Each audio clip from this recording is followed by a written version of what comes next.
আমি ভিক্ষা করে ফিরিতেছিলাম গ্রামের পথে পথে, তুমি তখন চলেছিলে তোমার স্বর্ণরথে। অপূর্ব এক স্বপ্ন সম লাগতেছিল চক্ষে মম। কি বিচিত্র শোভা তোমার, কি বিচিত্র সাজ। আমি মনে ভাবতেছিলাম, এ কোন মহারাজ। আজ শুভক্ষণে রাত পোহালো, ভেবেছিলেন তবে আজ আমারে দাঁড়ে দাঁড়ে ফিরিতে নাহি হবে।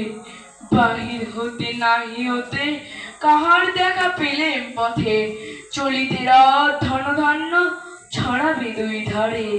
মুঠা মুঠা কুড়িয়ে নেব নেব ভারে ভারে।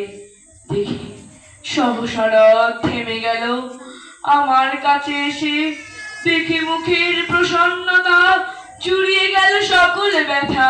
হেন কালে কিসের লাগি তুমি অকস্মাৎ আমায় কিছু দাও গো বলি বাড়িয়ে দিলে হাত।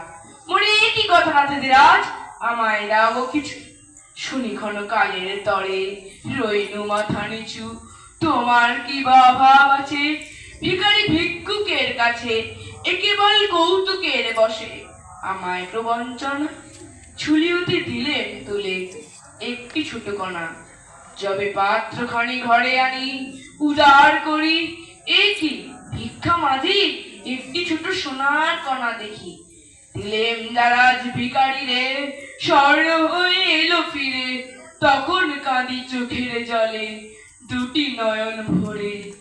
তোমায় কেন দিইনি আমার সকল শূন্য করে।